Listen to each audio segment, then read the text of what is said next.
Yeah, Mazatan to Revel Stoke. From the cell to the soul. This one's about coming back to life. Let it go. Let's go. I woke up in an ambulance, blood on my jeans, eyes on my body, slipping further out of my dreams. Coulda stayed floating, but I screamed, take me back. Natural breath was a thing that I lacked. Now it's oxys, benzos, mixing with gin. Smiling on the outside, dying within. Scholar with a scholarship, falling off track. Outlasting the drugs, gonna find my way back. Hit Mazda time, met a man with a plan. Cartel connect, I was running that sand. Last run, bus came, military raid. Concrete walls, now I gotta get saved. From the cell to the breath, I've been fighting for peace. From the dogs to the guards, finding light underneath. Had to lose my mind just to find my feet. Now I flow with life, yeah, my breath runs deep. Carmen gone, man, I dropped to the floor. 30 dudes in a box, no lock on the door. Sat still in the madness, breath slow like a monk. 2 years later, walked out of that funk. Back to Canada, cold water, no fear. Yoga in the dawn, feel the pain disappear. Tears in the asana, trauma unwind. Every inhale rewrote my mind. Used to chase highs, now I chase still. Flying in the sky, one hand on the wheel. Freedom ain't money, it's freedom from fear. Let the breath breathe you, the truth gets clear. From the cell to the breath, I've been fighting for peace. From the drugs to the love, from the pain release. Had to burn past my past just to feel that heat. Now I flow with life, yeah, my breath runs deep. Posy, addiction, yoga, addiction. Better than that crack conviction. Flip the friction, inner ignition. Breath is a key to a whole new vision. I'm not that label, not that name tag. Not the meds, not the pain I had. All that smoke, now I let it pass. On the breeze through the broken glass. Yeah, I ran for myself, now I run with grace. Each inhale I reclaim my space. Ain't no fear when the breath's complete. I'm alive, I'm free, my breath runs deep, deep, deep. My breath runs deep. Join the army with Jeff Sorensen. Breathe the army within. Your life is like a big, beautiful forest or something. There's all these different paths we can take to look at it. There's different trees. There's different pockets. There's some parts with like these dark, wild creatures, and some over here with these loving, healing creatures. And sometimes you don't even know which is which. And the kind of exciting but frustrating thing about today is I found this like, wow, beautiful little jungle or something. And there's so much to explore, but we only have like an hour. So we might just get stuck at our little favorite tree over here, this little space over here, this pond or whatever, which is, yeah, it's exciting. It's a bit sad, but it's all beautiful. So let's just start with that fateful day on October 23rd, 2003. Yeah, well, that was a big day. And, I was looking at my body that was lying in the back of an ambulance. And my body, the back of the ambulance, the nurse in the back, are all just completely covered in blood. And I'm drifting further and further away. And all of a sudden, I hear a voice in my mind, and it says to me, you can keep drifting off, or you can go back, but there's going to be a lot of suffering if you do. And yet there was a knowing that I needed to go back and that there was still something that I needed to do with my life. And instantly, I'm back in my body. I rip off the straps on the spine board. I rip off the hard collar, and I sit up and yell, "Take me back to the hospital!" Because I knew that I wasn't going to survive the transport to the ICU that was over 2 hours away. And so flash forward, I'm back living my life, but the pain and the injuries from the accident piled on top of a mountain of childhood trauma are so bad that I'm now on oxys, benzos, SSRIs, and I'm also partying and self-medicating with drugs and alcohol. And my life, my relationships are a disaster. At that point, I felt lost, hopeless, and was super suicidal. I just wanted to end it all. And eventually I wind up in Mexico, and I meet a man that works for the Sinaloa cartel. And eventually I give in to their invitations to start drug trafficking for them. And eventually I quit working for them, but I get convinced to go back and do that one last fateful run. And it was a setup, and I got busted by the Mexican military and thrown in jail for what threatened to be a 10 to 25-year sentence. And so the only thing I really cared about at that point in my life were my dogs, and they're staying with a friend of mine. Well, I'm locked in this concrete cell with 1 hour a week in the yard where I can talk on the phone to talk to people on the outside. And one day I phoned my friend Bibi, who's taking care of my dogs, and she answers the phone and she says, "Jeffrey, I'm so sorry. Carmen was killed by another dog's owner after they got in a fight." And the guilt that I felt was devastating. But we get called back into line and filed back up into the cell, and I get squashed back into this 11-foot by 11-foot cell with 30 other men. And I go and sit in the corner, and I'm sitting there and I'm meditating for days. And eventually I have this realization that I don't have to suffer anymore. I'm free. And 2 years after landing in that prison cell, I get released early by what we could call good luck, or say el favor de Dios in Spanish. And eventually I end up back in Canada, and I'm living my life again, and I get to a point where I can really start to pursue my dreams again. And I start to travel the world and learn from some of the best known experts in breath and cold and yoga and plant medicine, and take a completely different path with my life. And that pain and trauma from childhood and all the accidents that I went through was no longer running my life. And I was really able to start to experience that true freedom within. And really, that's what I share with people in the world today is, tools to educate, inspire, and empower people to live to their true potential. That's a pretty wild ride. What do you think you're looking for or running from that whole time? What did you want, and did you get it? Well, I think I was really running from myself and really trying to avoid looking at what was inside me. And I was trying to blame the world around me, and is really locked in that victim trap of thinking that the world was out to get me, and really just avoiding my own pain and trauma. And yet, woven within that was also like this deep pull towards really living a life that felt fulfilling, and I think just based on the way that I had grown up.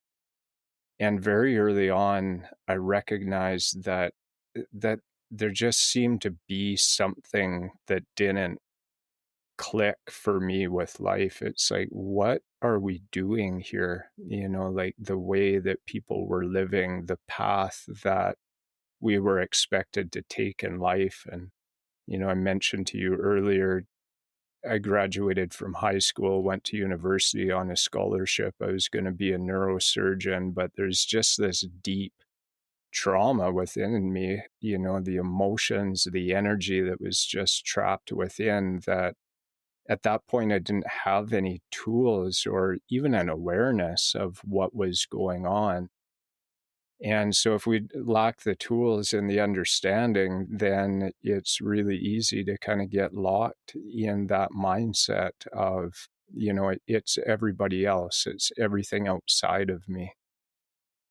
And, just a quick story here, but, before I left Revelstoke, which is where I live now again, and I was in the midst of my drug addiction, I'd called my best friend and we were talking on the phone, and he's trying to convince me that he's going to come and rescue me and take me to his place and help me to get clean and get off the drugs. But my friend Harley is a drug dealer. And so there's this voice inside me that's telling me, don't go with him. You got to get out of here. And I'm talking to him on the phone, and he says to me, if you go far, far away and everything stays the same, you'll know it was you. And so 2 years later, I'm living in an RV in Mazatlan, and I'm strung out on crack, and I'm pacing up and down my trailer. And I walk by the mirror and I look at myself in the mirror and just look at what I've become, and my eyes are sunk in my head and I'm skinny. And his words are ringing in my ears. If you go far, far away and everything stays the same, you'll know it was you. And that was a really pivotal moment in recognizing that I had run as far as I could go. Everything was, I had landed in this paradise. And within a few months, I'm living in this same nightmare that I left behind. And so there was no one else to blame at that point. I really had to take radical ownership for my life. And that's when my life started to change. So you're running around looking for something, or I guess running from things. But it sounds like the freedom and that home, that place of peace and meaning and happiness, whatever, was like inside you the whole time. And then I guess the darkness was also inside you. It's all coming from inside. What do you do at that point once you realize that? Well, thankfully, at that point in my life, yoga just kind of drifted into my life. And so I started going to yoga, and I started to learn how to feel, and I would go to yoga class. And I think every yoga class that I went to for the first year, there was a point in the yoga class where I would just burst out into tears, and there was so much sadness and so much emotion to be processed. And so some of that just started to come out. And as it did, I started to feel lighter. And, I got into pranayama and meditation, and really became a dedicated student. And I started doing my practice every day. I spent a lot of time in nature, and I had grown up in a small town in the mountains, and my family worked in forestry. And so nature had always been kind of a refuge for me. And so I spent a lot of days walking the beach with my dogs and just sitting on the cliffs and watching the waves break. And slowly it just started to come out of, the addiction and that pain, and, all of the emotions and the energy that were bottled up inside just started to filter out. And, it's can be a long path for some of us, but thankfully I was able to find those tools, and they've helped me ever since. It feels like it's the same basic energy that, I mean, you had this energy that was pulling you into the drugs and all the, wild gangster stuff. Then it's almost like you transferred that into yoga or something, or that intensity inside of you, I just moved over here, and you just went to the light or something. But my point here is, like, there's some kind of raw intensity either way. Yeah, I hear where you're going with that, and I think you're right on track. And and I think it's just been a process for me over the course of my life to recognize that intensity is just a part of my being. And so earlier in life, I didn't really know how to channel that. And so really anything that I do, I really go fully into it. And I really, really want to do it well. And so, if I'm being a drug addict, I'm going to be the best drug addict out there, you know. But if it's yoga or meditation or spirituality, I've always been just a voracious learner, like I just love to learn, and I love to contemplate and synthesize ideas, and just really go to the depths of whatever it is that I'm most interested in. And over time, I've learned how to channel that intensity into positive aspects of life. And I think based on our upbringing and our personal chemistry and nervous systems and all these different pieces that play together, I think some of us do have that tendency to, to really latch on to things and to dive in. And oftentimes I tell people, kind of tongue in cheek, that my whole life has been about harm reduction, or at least these last 25 years. So really, I feel like I did get addicted to yoga. That was my lifeline. That was my new thing. And so every morning I woke up and did my practice, and there was I use a word that I call pause addiction, where it's like, addiction has a negative connotation to it. You're doing something that's creating a negative impact within your life. And so we can find these other avenues that we can focus our attention on that create positive impact in our life. And I always like to say that, it's better to be addicted to yoga than it is to be addicted to crack cocaine.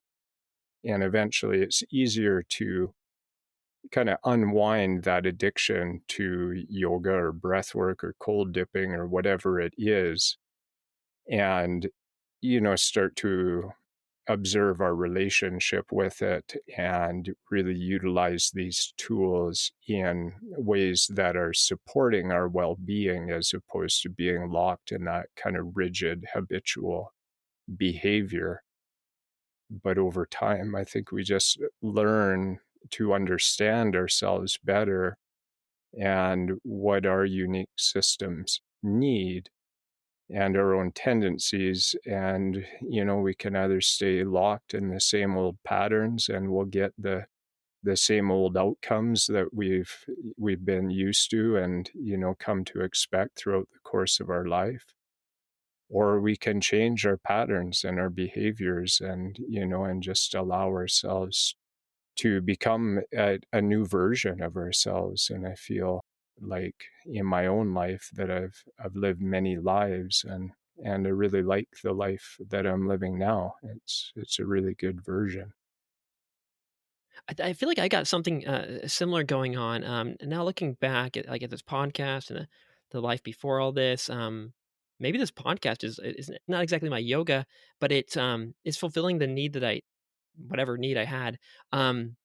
Before all this, I guess I was running around getting drunk and chasing women and chasing things and having fun. And now it's like this podcast became that addiction or something, and I don't have the craving or need to go, seek sex or alcohol or highs or whatever. And maybe the thing that kind of combines these two things together, the common thread is maybe that it's this like deep curiosity and wanting to explore. And yeah, it goes back to that whole mindset of questioning reality and being like, there's more, like you said, there's more to this reality than we can see. And I want to like peek into different little portals through it and see what's it like to be on this drug. What's it like to be in this place? So travel. What's it like to be with this woman? Oh, that's interesting. So you're peeking into like these different portals of reality and be like, oh wow, this feels different. What is this? What is reality? And then I don't have to do it through like, drugs and women and travel and all that, but I could do it through conversations with you and like explore these ideas and be like, wow, what is going on? Yeah, well, again, I can resonate with what you're saying, and I think that that is what life's about, is pursuing these passions. And in yoga, there's a concept called boga. I don't know if you're familiar with that, but the basic philosophy is to kind of burn out these passions, and that eventually you just don't want to do the thing anymore. And I think especially when they're more negatively oriented, that just kind of can come to a natural completion. And it's like, you kind of turn away from the drugs and the sex and the woman or whatever it is that is negatively impacting our life. And it's kind of like, oh, I'm just finished with that. And over the course of our life, hopefully we come to a point where we find these passions that are deeply fulfilling and serving other people, and at the same time really satisfying that curiosity and passion and drive that we have. And so I think it's really just channeling it and getting on the right channel, that is going to create a fulfilling life and be helpful in service to other people and all of life. I want to get to the tools and the breath work and the cold exposure and all these beautiful things that you've got to, but I'm still like so curious about the the other side of life, the darker side. What you've taken a bunch of these drugs, and some of them had benefits, but some of them had a lot of very addictive, harmful things to them. Reflecting on some of these drugs you've taken, which ones helped you in some ways, and which ones were like the most destructive? Yeah, just talk about your relationship with whatever drugs you want to talk about. Well, I think all of these different substances help us in a way. They fulfill a a role, or a deficient aspect of our personality. And so say it's cocaine, and we're lacking self-confidence, or, alcohol could be a similar one in that same vein, where it's like we're lacking this internal self-esteem. And so we find this substance that helps to provide that, and we kind of feel that self-confidence that we're lacking and seeking. But then eventually, the thing isn't working anymore, because of course we have to cultivate that within ourselves. And I feel like, like that has been one of my really genuine and deep interests that I've had from a really young age, is altered states of mind and consciousness. And when I was in high school, I was a pretty nerdy student, like I was top of my class. And yet on my spare breaks, like when I had a spare class, I would sit down in the cafeteria and I would talk to all the kids that were playing with LSD and mushrooms. And I was just fascinated, like to hear their stories, and, really couldn't wait until I could get to a point where I could explore with these different compounds. And so when I went away to university, mushrooms were the first mind altering substance that I took, and then there was marijuana and LSD, and quickly that turned into ecstasy and PCP and cocaine, and kind of continued on that path for quite a few years until, I'd gone through a number of these accidents and had a number of near-death experiences. And after that one that I spoke to earlier, that's when OxyContin came in. And that felt like the best drug ever, because I didn't feel any pain, and so it helped me in that way. And that it's like, oh my gosh, like this pain and just struggle that I'd felt my whole life, I was just numbed to it. And so often I'll say that the first 2 years on OxyContin were two of the best years of my life. And yet again, that starts to turn into a monster, and especially with OxyContin, with the power, the addictive power that it has, it just latches into you. And, eventually I got to a point where I realized, like, I'm so in over my head and I'm so addicted. And, I'm on all of these other traditional pharmaceuticals, the benzos and the antidepressants and just all the things, and cocaine and alcohol. And it's like, what do I have to do to get off of all of this? And, and of course, especially at that time, the early 2000s, looking to the traditional Western medical system, they're just like, I don't know what you're gonna do. There was no plan for that. OxyContin kind of came out of nowhere and took North America by storm, and so I decided to go off of all of them on my own, and that caused a lot of destruction in my life, but I was able to tap into that intensity and that resiliency, and even though that path led me to some dark places before, really getting on my feet again, eventually I was able to overcome all of those. And then, eventually it took a long time off, but then, just recognized the potential within different plants to be able to rewire the brain and, release deeper layers of trauma. And so I've been on that plant path for many years as well. And so I've definitely been an explorer of different states of consciousness, and I'm grateful for the entire path and everything I've learned along the way. But certainly some of those compounds can open up some deep dark portals into places that we don't really want to be, and can be pretty challenging to get out of. Are you talking about psychedelics? I'm not so much psychedelics, more along the lines of cocaine, crack, meth, OxyContin.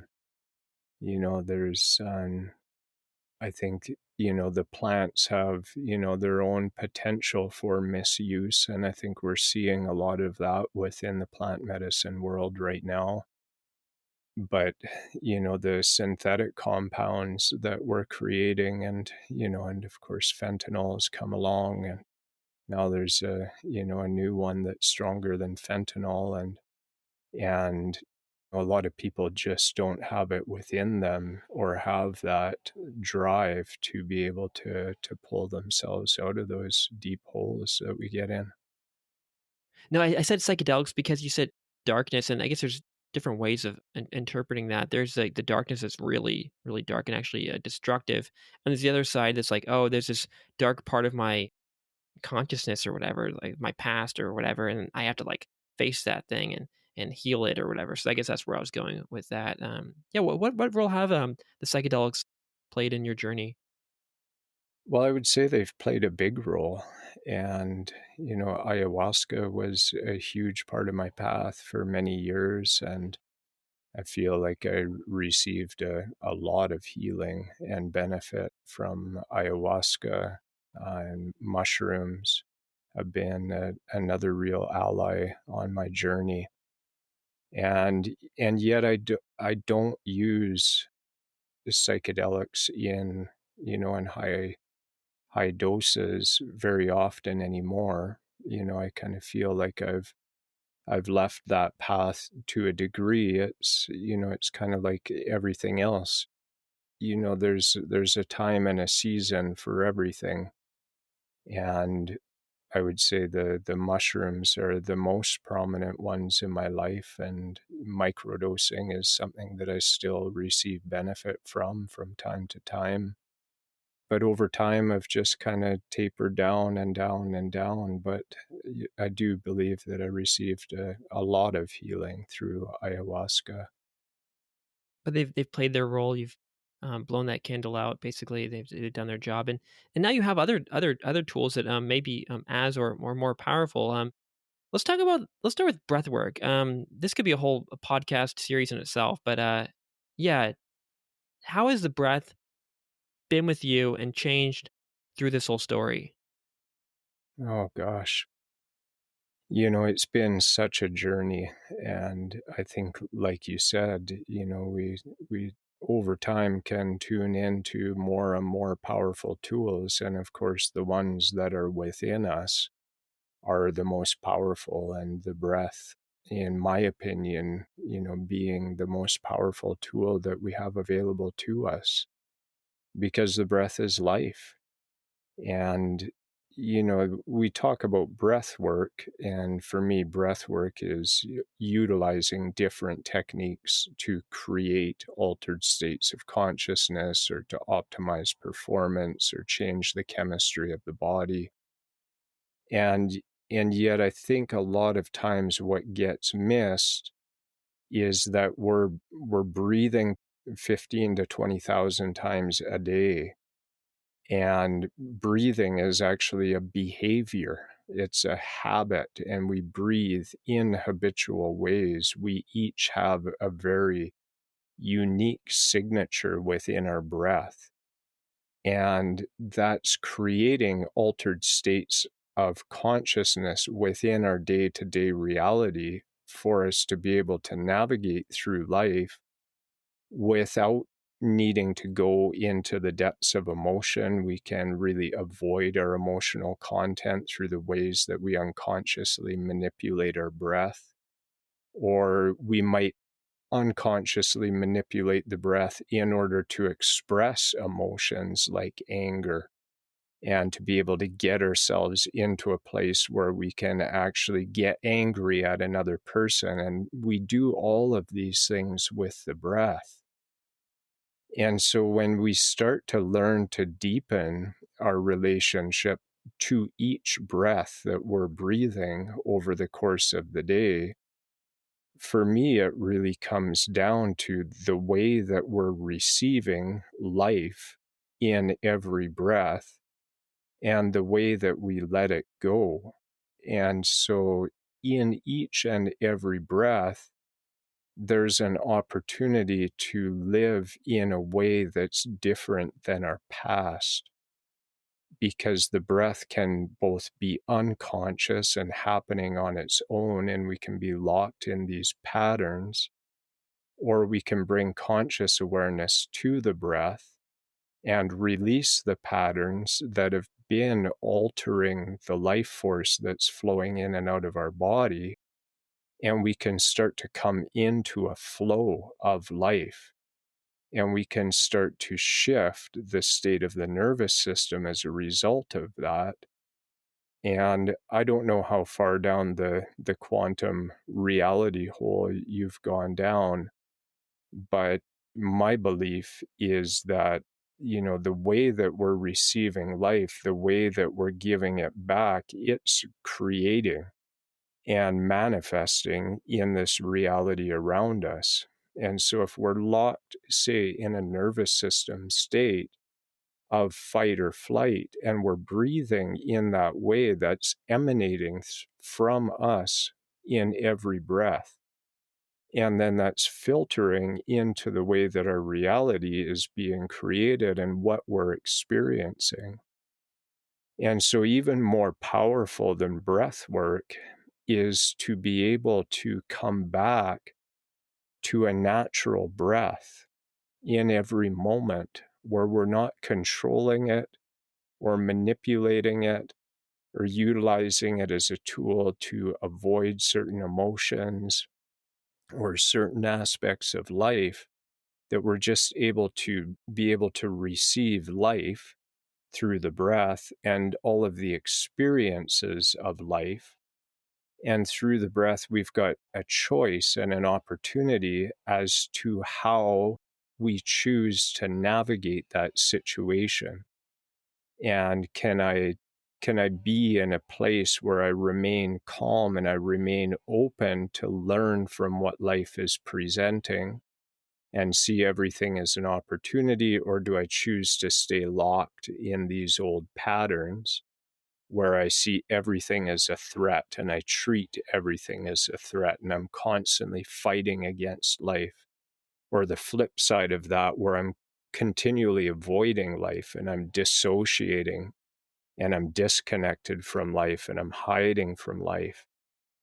So there's so much that we can go into with breath, but I think that's a good place to start in terms of just how potent and how powerful it is to be able to connect to the power of our breath. Yeah, no, I think it's important to get this basic principle down, and it's kind of a new one, at least for my conscious mind. And what you're saying is, and correct me where I'm wrong, is we could breathe unconsciously, and there's certain problems with that because we might be living unconsciously, and the reality around us is just going to be like whatever the past was or something. Or we could do it consciously, where we're almost too consciously, where we're like controlling it. Like I have to do this many exhales and this many inhales, and I'm gonna over control reality maybe, or over control my breath. But there's just like this sweet spot in the middle where you're driving the ship, but you're also kind of listening to the waves and the wind around you, and you're letting the world kind of guide your breath as well. It's this weird sort of sweet spot that I'm trying to get a grip on, and maybe you can explain it better. Hmm. Well, I like to say that the breath breathes us. Like sitting there in your chair right now, you can't stop breathing.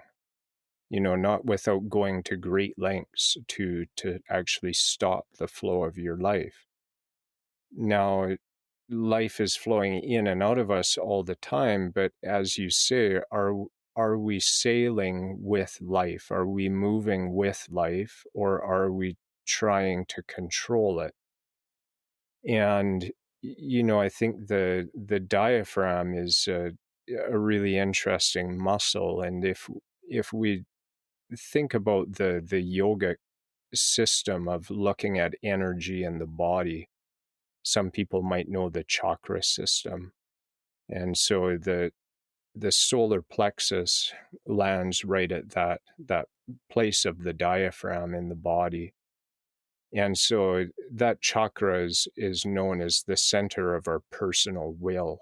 And so we can use our personal will, we can use our manipulation, our unconscious manipulation of the diaphragm and the way that we're breathing to try and control and direct life in different ways. And that takes a lot of energy because, of course, we can't control life. And so for me, the most powerful breathing technique is actually to be able to find what I call a natural breath, where we're flowing with the breath that's flowing in and out of our body, whether we have an awareness of it or not. But if we do have an awareness of the areas where we're controlling or restricting that flow of life, then we can just over time start to release those restrictions, start to open up and allow the breath to flow into those areas of tension. And it's kind of, I see it as using our free will, that free will of the solar plexus chakra, to align with divine will and to be in that flow of life. And for me, that's kind of really the only free will we have. I do believe that we have free will, but the only real choice is, do I choose to surrender to life, or do I choose to kind of go under this assumption that somehow I can control it and I'm going to force and push my way through life and kind of scrape through everything that I do? Or can I just surrender? And to me, the breath is the place where that starts. And it's, if we can find that flow with our breath, then we find that flow with life, and everything gets a whole lot easier. But there's a whole lot of layers to unravel in that journey. And for me, that's a really fun journey, because it's all about opportunities. It's like, where do I have an opportunity to release the control a little bit more? Because I think that life can be even more amazing than we can possibly even imagine with our little minds. And so how much of that can I welcome in with each breath? That's a really nice philosophy of freedom, and it's a very lightening kind of way of looking at life. Yeah, maybe talk more about what freedom is for you. I guess, yeah, a lot of us, when we think free will, is like, I have 100% power. I have these godlike powers where I can create reality as I want it, and things are going to go the way I want them to go. But it sounds like what you're saying is there's elements of that, but it's more like this building this relationship with with the world, with reality, with God, with your breath. It's this kind of two-way street. It's not like just me plowing through life, or plowing through my breath or whatever. Yeah, well, there's a quote that I like from Paul Selig and related to freedom, and it goes, "Freedom is freedom from fear." And so, really, I think that's a beautiful way of looking at it, because if I am fearful that I'm not going to have enough money, that I'm going to be attached to trying to scrape and to make more money, or if I have an attachment to or a fear of being alone, I'm going to be attached to the idea of being in relationship, even though these relationships might not be satisfying me, because really I need to fulfill that sense of loneliness within myself. And so I think it's really interesting to think about that quote, freedom is freedom from fear. And well, where is fear in the body? Fear is within our nervous system, right? Our nervous system detects a threat and it goes into these fearful states of fight or flight or freeze. And so for me, the way to unravel fear is to be able to have an awareness of what's presenting within the nervous system, what's triggering the nervous system into these states of fear. Because when that happens, I'm not free. And so to be able to find more freedom in our life, for me, the breath is the tool that allows me to free myself from these old patterns and old beliefs and old ways of seeing the world. And so I often say, if you can find freedom with your breath, you will find freedom in your life. And so it's that same process of unwinding these old patterns that are locked and stored in the body. How do you how do you find the fear in your body, or how do you recognize that it is actually fear? Because like if you look back on your life, it looked like, if you read the story, it looks like you're living pretty fearlessly, you know. But in a way, there was some fears underneath all that. So how did you? I guess you're saying the breath helps, but how do you get to the point where you're like, oh, this is this is fear. Oh, okay. Because I don't know. Back then, you probably, I don't know how you actually felt in the time, but if you look at the story, it looked pretty fearless. But I guess it might have been full of fear. Yeah, I would say looks can be deceiving. and and even though I was trying to create that image of being fearless and being tough, I was still completely driven by my fear, my fear of not being enough, my fear of not having enough. And really, I think that moment in prison after my dog Carmen had died, that was a deep realization, an embodied awareness that, I just lost this thing to me that was the most important thing to me in my life. I've been locked in an 11-foot by 11-foot cell with 30 other men for a year. I don't know if I'm ever going to get out of here. And I realized in that moment that I could free myself of all of that fear, that I didn't need to suffer, that I was feeling deep pain, but I'd felt so much pain in my life. I was, at that point, I realized like, there's nothing that's going to break me. This is like the worst case scenario that could unfold. And I'm still here and I'm still breathing and I'm going to get through this. And so on that path of deepening my connection to my breath, of studying more about the nervous system and the workings of the body, I was able to understand the ways that fear shows up in the nervous system. And, and that can be just through observation of the breath. I can see that my breath is lifted up in the body and that I'm breathing short and shallow and quickly in my chest.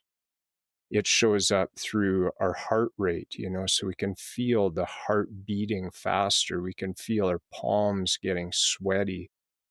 We have all of these telltale signs that show us that my body is detecting a threat right now. And so our job in that moment is to bring ourselves into present moment awareness. And for me, I utilize the breath to do that. It's like an anchor that brings us into the present moment. And I can observe my surroundings and I can question, well, is that fear valid? Or am I actually safe right now? And my body is just responding in a habitual way because it thinks that I'm in a threatening situation.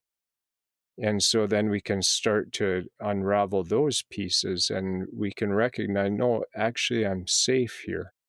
I might be in a conversation that I'm having with somebody and it feels threatening because it's triggering something.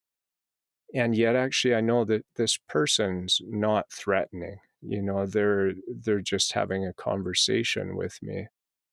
So the job is to develop that relationship with the nervous system, with the body, and to start to reprogram that. And we can do that utilizing the breath. We can do that through relaxation of the body. We can do that through even the way that we focus our eyes, because, of course, all of these have a direct connection to the nervous system. And we just start to let the nervous system know that it's okay, we're safe. And then all of a sudden, these patterns start to dissolve and we don't have those same triggers anymore. And for me, that's that path to freedom. It might also be no coincidence that when you lost your dog Carmen, which was sort of this safe anchor that you had throughout those storms, that the breath became a bigger part of your life. This is just a little hypothesis, and you can tell me how you feel about all this. But yeah, the I have a little dog now too, and I used to be scared of dogs actually until this dog, and this dog kind of has the opposite effects. It calms me down, and I don't know, it's so loving. But I'm generally I was scared of dogs. But I imagine if this dog died, it's like you get too used to the feeling of being with this dog that you don't really want a life without it. So maybe you didn't get a new dog, but the dog lives through your breath or something like that. Yeah, tell me more about how this dog helped your nervous system and how maybe Carmen's still with you in some way.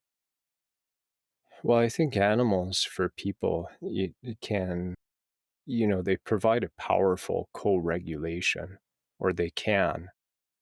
And so I think depending on where we're at in our life, and of course, maybe we just want to have a dog. But for a lot of people, I think people seek out pets for that co-regulation and to be with a regulated nervous system. And of course, a lot of dogs tend to be happy all the time and, and they're pretty relaxed and they're pretty chilled out. And so that can have a profound effect on our nervous system. And, and they get us out and we need to go for walks and we need to get out in nature. And we need to do all of these things that actually make us feel a whole lot better. And so, I feel like my dog Carmen, she really felt like almost like a guardian angel that had come into my life that was with me through those deepest, darkest places. And yet now I'm at a point in my life where I love dogs, and yet it's kind of like the plant medicines. It's kind of like, I don't feel that same need or same draw towards that, for lack of a better word, tool that I had used in the past to be able to regulate myself or to be able to come to a deeper place of healing. But I think for a lot of people, I think that pets can provide a lot of comfort, and depending on where we're at in our life, that can be really beneficial.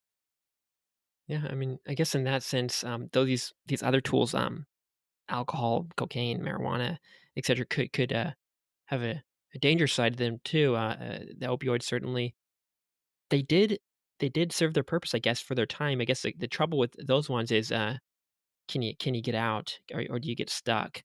I'm looking back at like my alcohol journey, or I'm still in the psilocybin journey where I'm enjoying this, and I feel I still need more from these mushrooms. They're still teaching me a lot of things. Every time's a new awakening or whatever.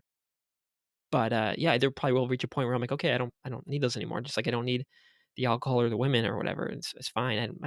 I've already learned what I got to learn. Yeah, maybe what is some of these negative, what we call negative drugs? The dopaminergic ones, the methamphetamines and crack and all that stuff. How might they have served a purpose? And we're not going to try to promote like, okay, you should use these as as medicines, as tools for you when you're at this point in your life. But it is no wonder that people tend to enjoy them and do them a lot when they're in their 20s or whatever. They enter university. They're just exiting this childhood trauma, and there's something that it's really really giving them. And it's like I'm looking back at my 20s full of alcohol, and I don't regret it. I was like, oh my god, what a wild fun ride that was. But I mean, if I was doing it now, it's not serving any purpose. It's not taking me where I want to go. That problem's been solved or whatever. Got out of my system. Mhm. Well, I think the way that they serve us can be twofold, and so we kind of talked about the cocaine example earlier on, where maybe I'm lacking self-esteem, and so I use cocaine or I use alcohol in order to build a sense of self-esteem and release some of these layers of inhibition, so I can actually act the way that I want in the world. And then eventually that path can really lead us into darkness, and I think the way that it serves us is really related to the concept of reenactment within trauma, and the recognition that when we have a traumatic experience, if that experience hasn't been integrated, we will continue to reenact it in our reality because that energy and emotion is still locked within our body. So we're sending that frequency out into the world. We're just reenacting that trauma over and over. And so if we use crack cocaine for an example, like if I've had a deeply traumatizing childhood, where I've been in these intense states of overwhelm and just not knowing what to do. And, I'll continue to recreate that. And the drug serves as a tool to be able to recreate those states over and over and over and over until we get to a point where we're willing to face whatever's inside of us that's causing that unconscious drive to recreate those situations within our life. So in a little bit of a twisted way, it can drive us to heal, but we may not be able to see that within the depths of the addiction as well. And I think as substances get more and more addictive, I think it's more and more challenging for people to be able to pull their way out of those places. There's also this point in time where you were diagnosed with different mental health conditions, bipolar, schizophrenia, like anxiety disorders, all kinds of stuff. You were experiencing psychotic slash manic symptoms, experiences, but now you seem okay. And of course, there were a lot of different factors back then. That you were on the drugs, you were alone sometimes, you're socially isolated. There's like all kinds of chaos in your life, and maybe there's genetic and childhood trauma type things going on with this. But what was all that? What do you think that whole thing was? That whole I don't know, psychosis, mania, bipolar, schizophrenia, blah blah blah experience. What was that? And is it still there? Well, I think it's the manifestation of unprocessed energy and emotion within the body. And I think when that's present within us and when we aren't willing to admit that actually it's within us, and we're still in that kind of victim blame trap where we think that it's things that are outside of us that are creating the anxiety. Well, of course, there needs to be something to attach to or resonate within our own being for that to be drawn into our life. And so as long as we're really in that victim place and we're seeing everything outside of ourselves as separate from ourselves, we don't really know who we are at an absolute level. We believe that we are our mind, and our mind will make us crazy, and the more that we attach to different labels and different ideas and different beliefs, the further they are away from who we truly are, which I believe that we're all divine beings. We're all a part of this thing that we call reality, that we're not actually separate from that. So the more that we create a concrete identity of, my name is Jeff, I grew up in a family of 4 with a dog named Baloo, and we can have a desire to attach to these labels. And some of those are unconscious, like I'm a failure, like I screw everything up, or maybe it's a role that we play in the world and we think that's who we are, and our ego gets its grip on that and it becomes our identity. The more that we do that and the more concrete that becomes, for me, the more that we experience just a deep dissatisfaction and disconnection from life, because we're separating ourselves from our true nature.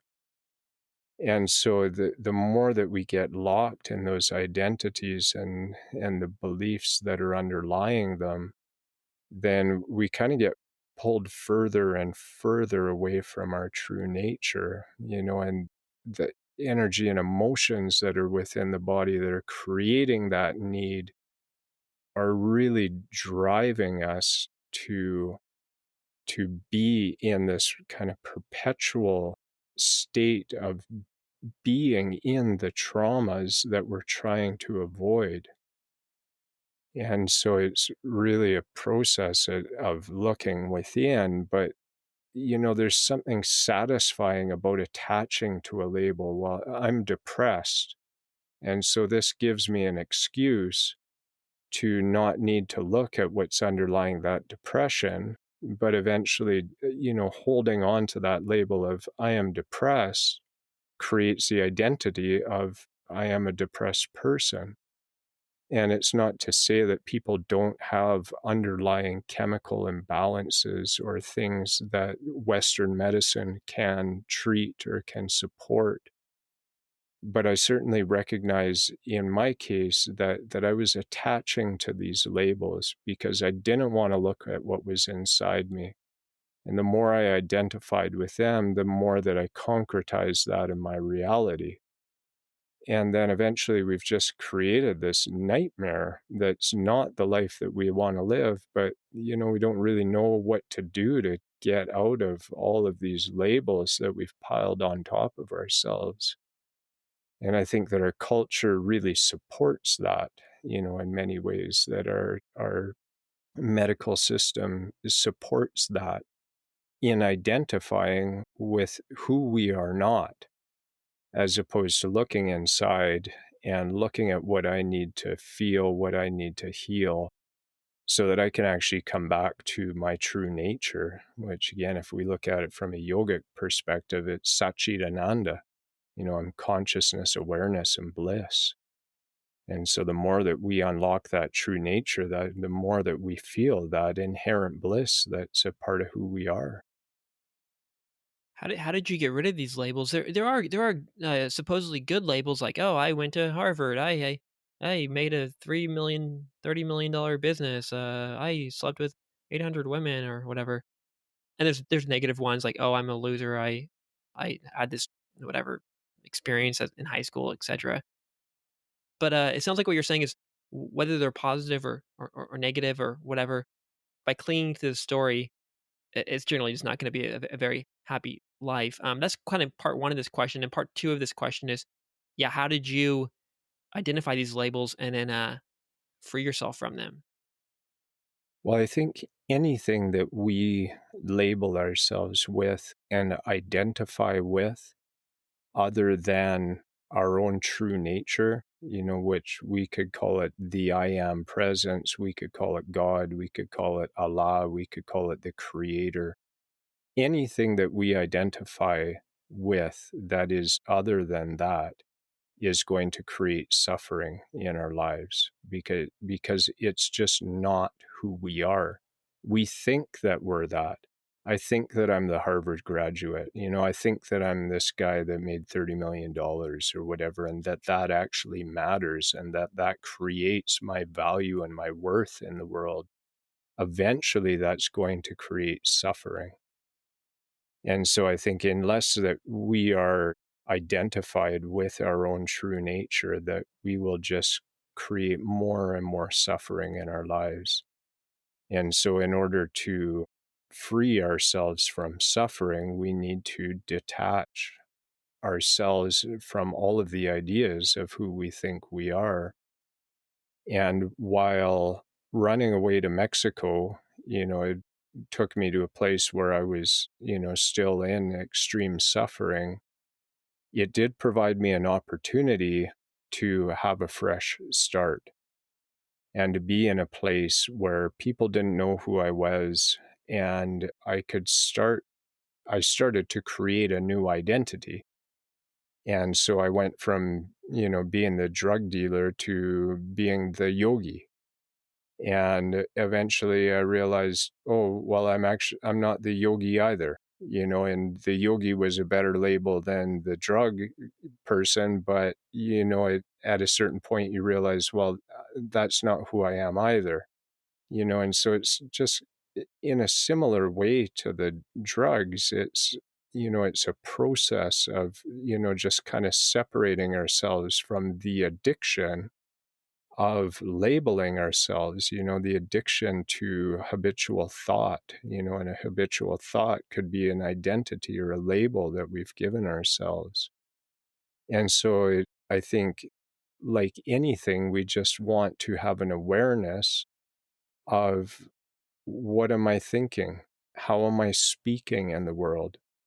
And are the words that I'm utilizing in my life, are they supporting these labels and this false sense of identity? Or are they actually speaking in alignment with the truth of who I really am and allowing that true nature to be expressed more and more and more in my life?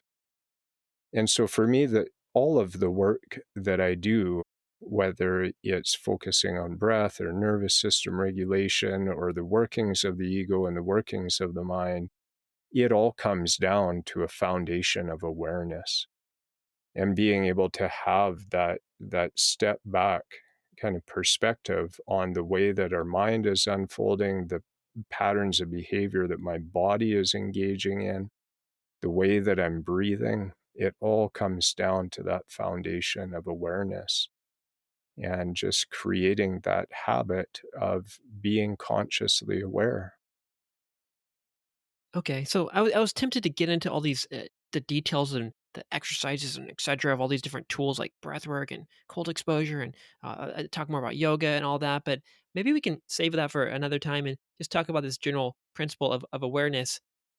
How do you gain this awareness, and what are some things that are in the way making us unaware? Well, I think thoughts get in the way. I think energy and emotions get in the way. We can easily think that we are the emotions that we're having.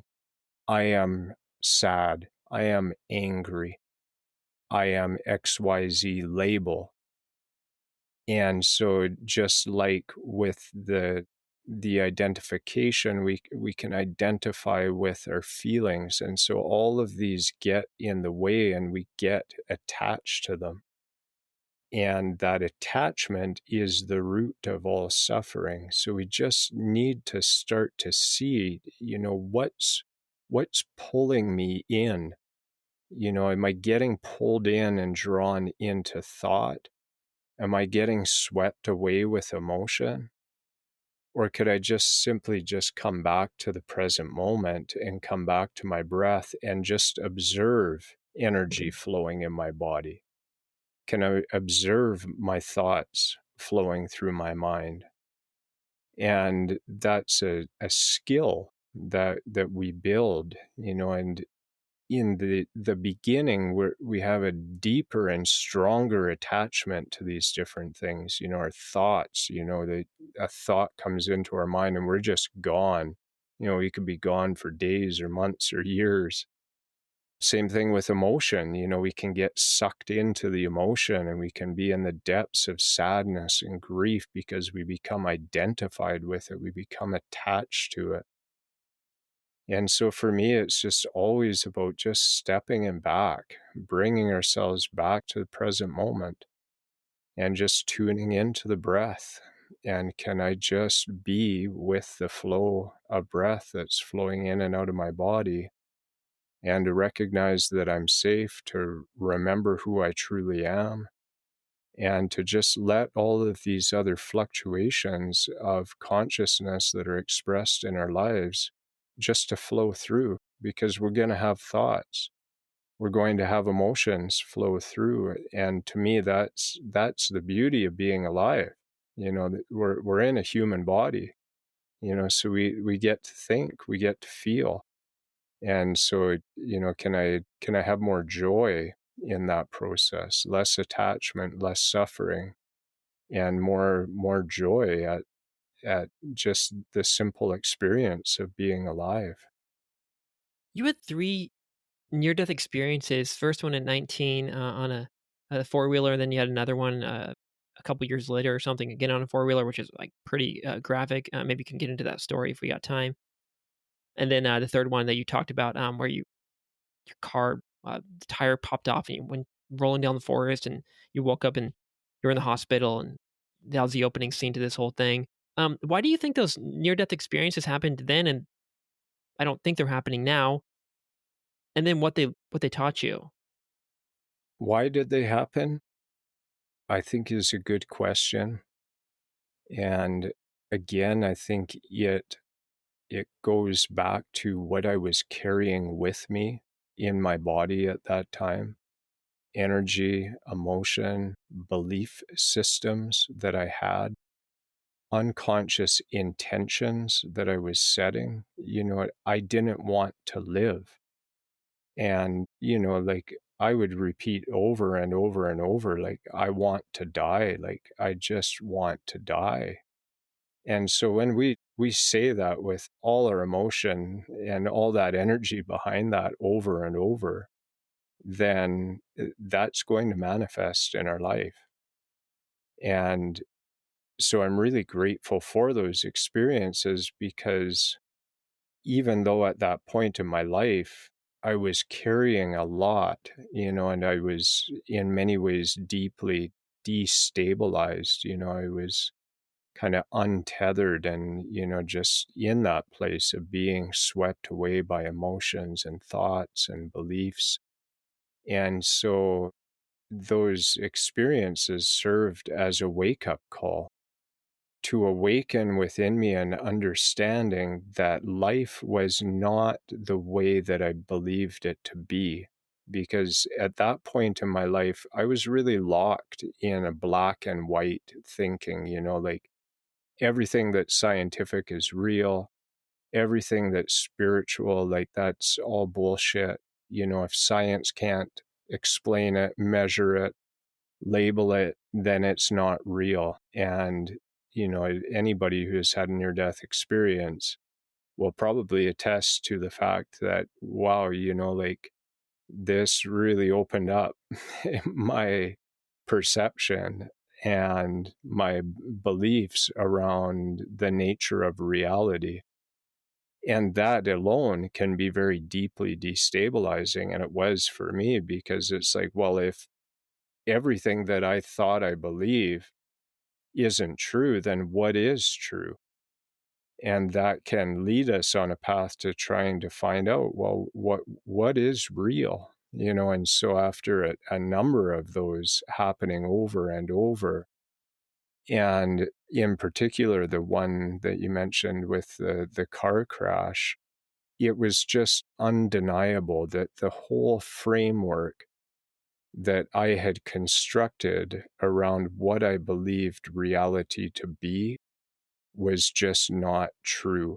Because in order for me to survive that accident, there was just no way to explain it rationally, scientifically. And so again, that just fractured my ego, my belief structure, and caused me to go on this path of trying to understand who I am and what I'm doing here. And so I think that they're divine wake-up calls, and they can be deeply destabilizing. But if we can find our way through it, then they can lead us towards that path of freedom.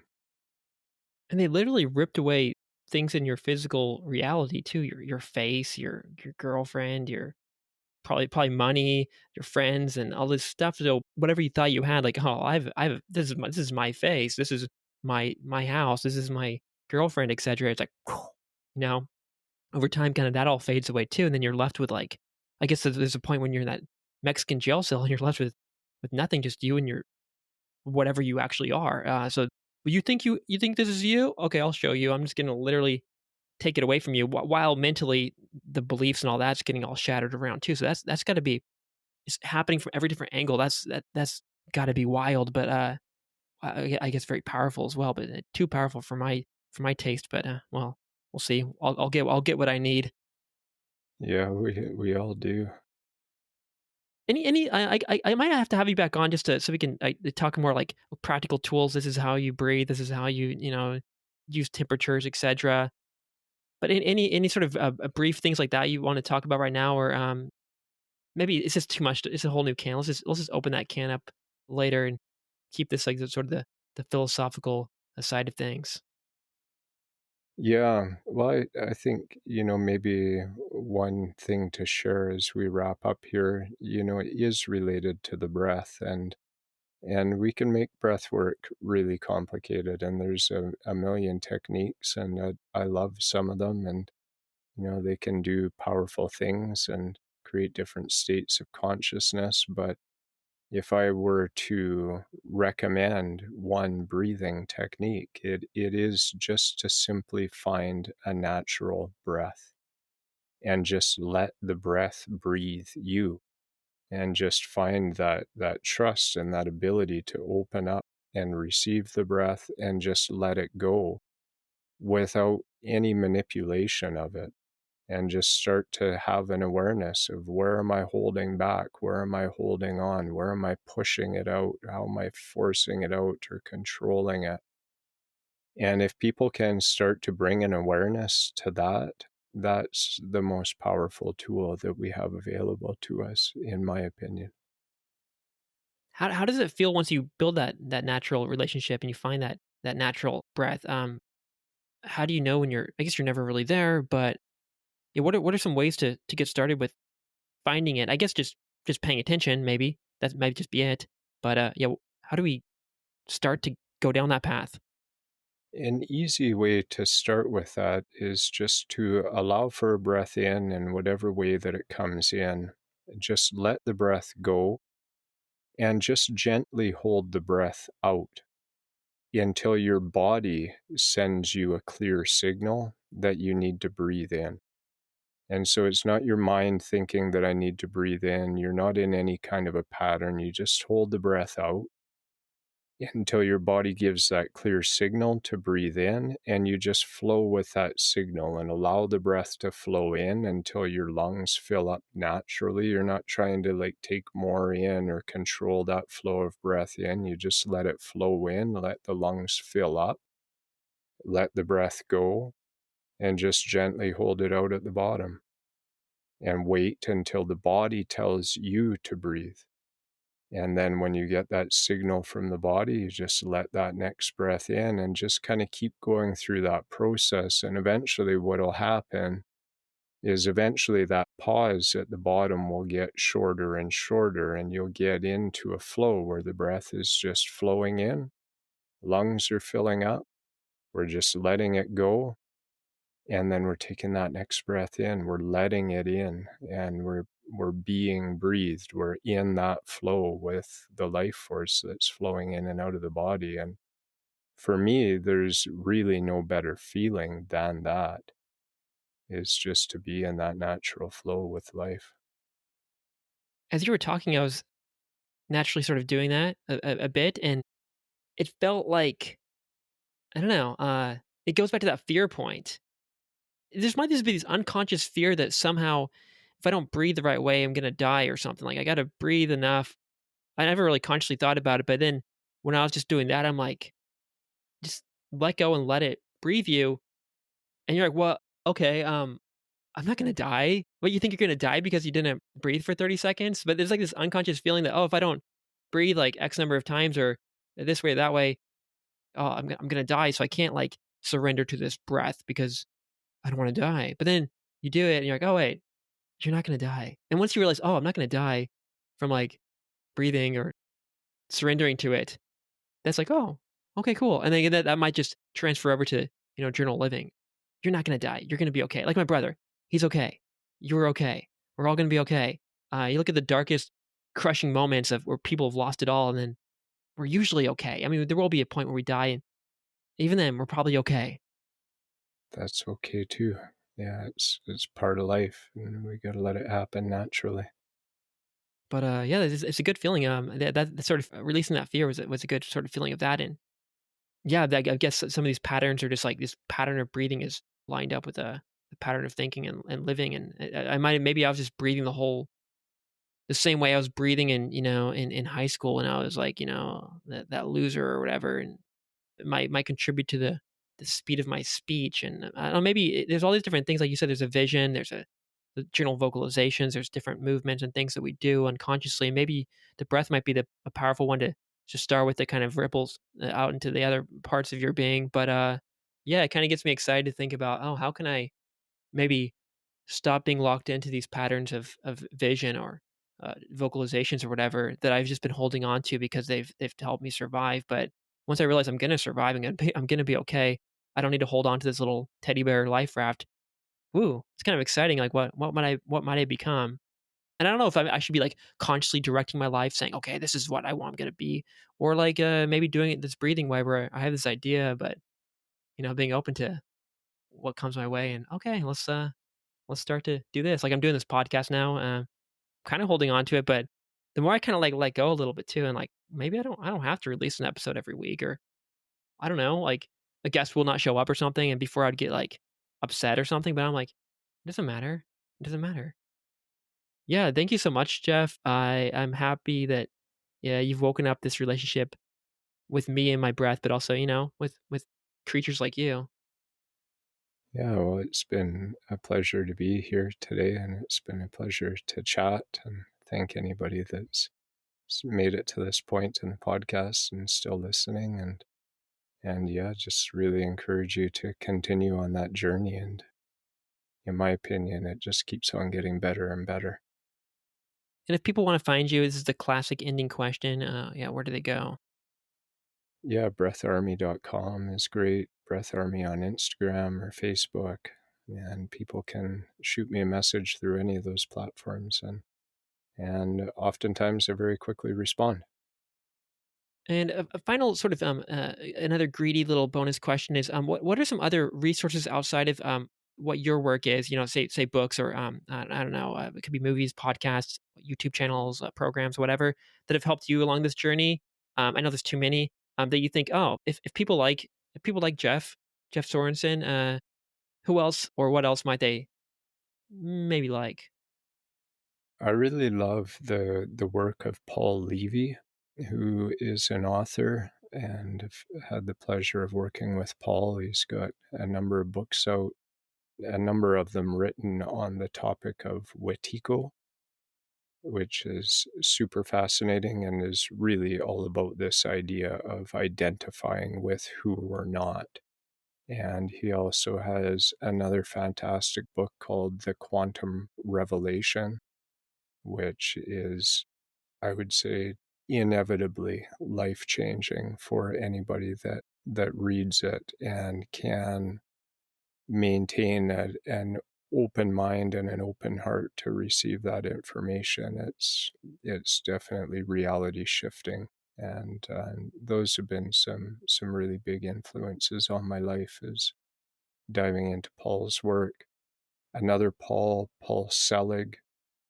And, for some people, channeled works may be a turnoff, and they were for me for a lot of years until I found the work of Paul Selig.